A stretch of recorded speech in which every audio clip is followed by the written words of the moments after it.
ضرورت ہے کہ ہندوستان کے کونے کونے کا ہر مسلمان اپنے طور پر ہر لمحہ باشعور رہے اور ہر آواز پر لبیک کہنے کو تیار رہے۔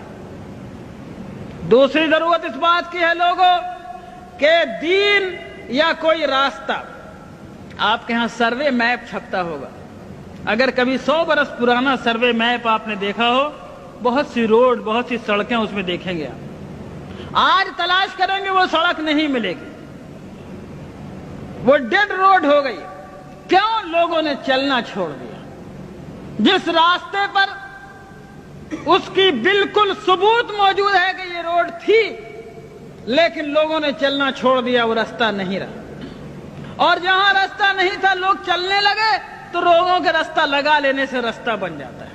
اے میرے دوستو، اگر تم ہندوستان میں اسلام کی بقا چاہتے ہو تو سب سے پہلی ذمہ داری یہ ہے کہ اسلام کو اور اپنے آقا جناب محمد رسول اللہ صلی اللہ علیہ وسلم کے طریقوں کو ڈیڈ روڈ مت بننے دو، یعنی اس پر اگر تم چلنا چھوڑ دو گے تو کسی سرکار کو ضرورت نہیں ہے اس کو بند کرنے کی، خود بخود بند ہو جائے گا۔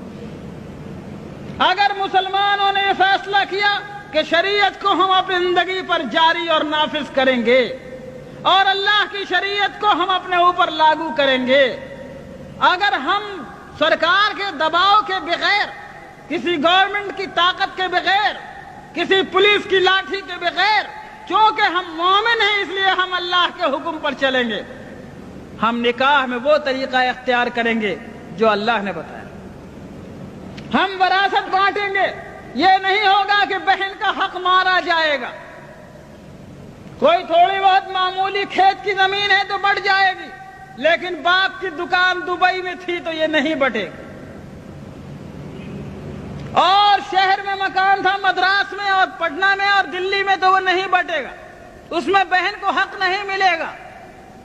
غلط بات ہے۔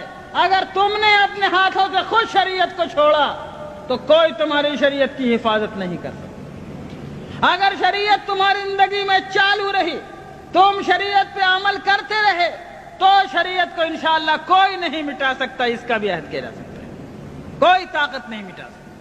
بس پہلی ذمہ داری یہ ہے کہ لوگوں جس طرح نماز کو ضروری جانتے ہو، لوگوں جس طرح روزے کو ضروری سمجھتے ہو، زکوٰۃ نکالنا ضروری ہے، حج نکالنا ضروری ہے، حج کرنا ضروری ہے، اسی طرح لوگوں اللہ کی شریعت کو جہاں تک ممکن ہو اپنی زندگی میں جاری کرنا ضروری ہے۔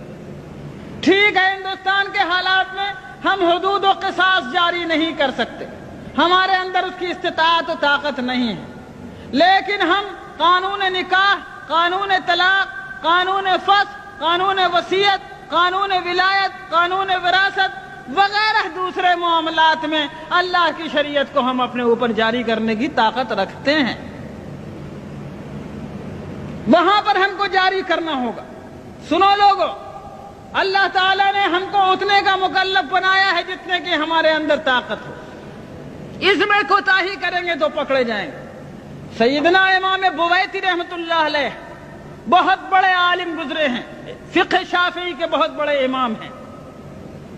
جب خلافت عباسیہ کا زمانہ تھا، مسئلہ خلق قرآن پر ان کو قید کر دیا گیا جیل خانے میں، ان کے پیروں میں بیڑیاں تھیں۔ جب جمعے کا دن آتا، جمعے کی اذان کے وقت اپنے جیل خانے کی کوٹھری سے گھسٹتے گھسٹتے زمین پر نکلتے اور مین گیٹ تک جیل کے پہنچتے، سارا بدن لہو لہان ہو جاتا، خون سے بھر جاتا۔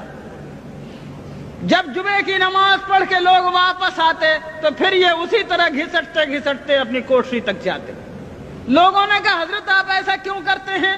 آپ قید میں ہیں، آپ جمعے کو جا نہیں سکتے، پھر کیوں آپ گیٹ تک اتنی تکلیف فرماتے ہیں؟ کہا کہ اور کچھ نہیں، اللہ تعالیٰ نے کہا ہے اذا نودی للصلاة من یوم الجمعة فاسعوا الى ذکر اللہ، اے لوگوں جب جمعے کی اذان پڑھے تو دوڑو اللہ کے ذکر کی طرف۔